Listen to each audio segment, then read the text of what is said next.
محبت کرتا ہے، لیکن وہ انسان ہو کر کے کیسے وہ انسان تھے، کیسے بدتر انسان تھے، کیسے نالائق انسان تھے، کیسے بیوقوف احمق انسان تھے۔ اللہ اکبر، ان کے سینے میں اللہ اکبر دھڑکتا ہوا دل نہیں تھا۔ تاریخ پڑھتے ہیں تو پتہ چلتا ہے ان کے سروں میں دل نہیں تھا، دل کی جگہ بڑے بڑے پتھر بھرے ہوئے تھے۔ اللہ اکبر، اتنے سنگ دل وہ انسان تھے، اپنی بیٹی کو اپنے ہاتھوں سے دفن کر دیا کرتے تھے، اپنی بیٹی کو اپنے ہاتھوں سے زندہ دور گور کر دیا کرتے تھے۔ حضرات، آج آپ جب مکہ مکرمہ کی سرزمین پہ جائیں گے تو وہ جگہ آج بھی موجود ہے جہاں عرب کے لوگ اپنی بیٹیوں کو اپنے ہاتھوں سے دفنا دیا کرتے تھے۔ اللہ اکبر، عورتوں کو منحوس سمجھا جاتا تھا۔ جب ہم حدیث شریف پڑھتے ہیں تو پتہ چلتا ہے، ابو داؤد کی حدیث پڑھتے ہیں تو پتہ چلتا ہے جس عورت کا شوہر مر جاتا تھا اس کو منحوس سمجھا جاتا تھا۔ اللہ اکبر، اس کو بستی سے باہر ایک تنگ و تاریک غفا کے اندر اسے جا کر کے بند کر دیا جاتا تھا، دوران عدت ڈانٹ کا لباس پہنایا جاتا تھا۔ یہی نہیں بلکہ اس کو پیشاب اور پخانہ کے لیے پانی بھی نہیں دیا جاتا تھا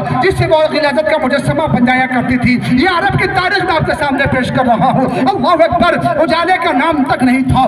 کچھ عورتیں جو تھی تو ان کا دم گھٹ جاتا تھا، وہ جان دے دیا کرتی تھی، اللہ مر جایا کرتی تھی۔ اگر کوئی عورت زندہ سلامت بچ جاتی تھی تو اس کو جو ہے بند کوٹری سے نکالا جاتا تھا اور اس کو اونٹ کی ننگی پیٹھ پہ بٹھایا جاتا تھا، اونٹ کی منگنیاں اس کے دامن میں ڈال دی جاتی تھی، پورے شہر کے اندر گشت کرایا جاتا تھا، پورے شہر کے اندر اس کو پھرایا جاتا تھا، وہ لوگوں پر منگنیاں پھینکتی جاتی تھی جس سے لوگ یہ سمجھ جایا کرتے تھے اس کی عدت جو ہے وہ پوری ہو گئی ہے۔ یہ عرب کا کلچر تھا، لیکن جب ہند کی تاریخ پڑھتے ہیں، اپنے ہندوستان کی ہم تاریخ کا مطالعہ کرتے ہیں تو پتہ چلتا ہے اللہ اکبر، ہندوستان کی تاریخ میں یہ پتہ چلتا ہے کسی عورت کو جینے کا حق نہیں تھا۔ جو جہاں اس کے شوہر کی چتا جلتی تھی وہی اس زندہ عورت کو اس کے شوہر کی چتا پہ لٹا کر کے اسے بھی زندہ جلا دیا جاتا تھا۔ آپ جائیے جودھ پور کی سرزمین پر، وہ جگہ آج بھی موجود ہے اللہ اکبر، جہاں عورتوں کو زندہ جلایا جاتا تھا۔ حضرات، یہ ہندوستان کی تاریخ ہے، وہ عرب کی تاریخ تھی۔ عزیزان گرامی وقار، عورتوں کی عزتیں لوٹی جا رہی تھی، ظالم مظلوم پہ ظلم کر رہے تھے، غریبوں پہ ظلم کر رہے تھے، انہیں ستا رہے تھے، انہیں مار رہے تھے۔ چھوٹی چھوٹی بچیاں رب کی بارگاہ میں منہ اٹھا کر کے عرض کرتی تھی، پروردگار ہمارا قصور کیا ہے، ہمارا جرم کیا ہے، ہماری خطا کیا ہے، ہم نے کون سا ایسا گناہ کیا ہے، کون سا ایسا پاپ کیا ہے جو میرا باپ اپنے ہاتھوں سے مجھے دفنا رہا ہے۔ اے مولا، کسی ایسے کو بھیج دینا جو ہماری آبرو بچا لے، ہماری عزت کو بچا لے۔ جن عورتوں کی آبرو لٹ رہی تھی، اللہ اکبر، وہ عورتیں رب کی بارگاہ میں عرض کرتی تھی، اے پروردگار اس محسن انسانیت کو بھیج دینا، مالک کو مولا اس رہبر کو بھیج دے، اس غریبوں کے پالنہار کو بھیج دے جو ہماری عزتوں کو بچا لے، عزتوں کو پامال ہونے سے بچا لے۔ عزیزان گرامی وقار، جن لوگوں پہ ظلم ہو رہے تھے وہ مظلوم رب کی بارگاہ میں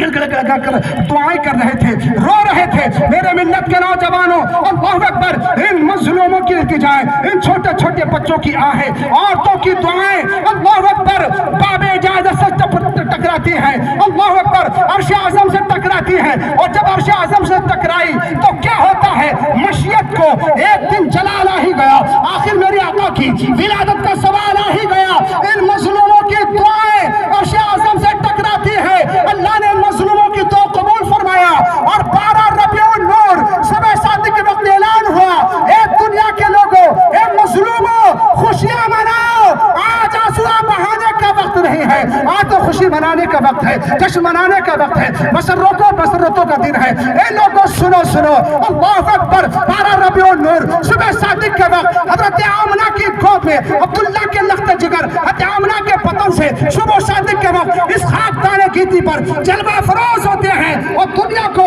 یہ پیغام سنا جاتا ہے، اے دنیا والوں، آنسو بہانے کا وقت نہیں ہے، گڑگڑانے کا وقت نہیں ہے، رونے کا وقت نہیں ہے، بلکہ خوشی منانے کا وقت ہے۔ اللہ اکبر، سب کی عزتوں کی محافظ کرنے والا، آمنہ کا لال، اللہ کا حبیب جناب محمد رسول اللہ تشریف لے آئے ہیں۔ آقا کی آمد ہو گئی ہے۔ جب آقا تشریف لائے ہیں، جہاں تاریکی تھی، جہاں ظلمت کا دور تھا، جہاں اندھیرا تھا، آقا تشریف لائے، نور نور ہو گیا۔ کسی کہنے والے نے کہا ہے، جہاں تاریک تھا، ظلمت کا دور تھا، سخت کالا تھا، کوئی پردے سے کیا نکلا، گھر گھر اجالا تھا۔ نعرہ تکبیر، نعرہ رسالت، سرکار کی آمد، آقا کی آمد، رہبر کی آمد، سب جھوم کے بولو، سب جھوم کے بولو۔ حضرات،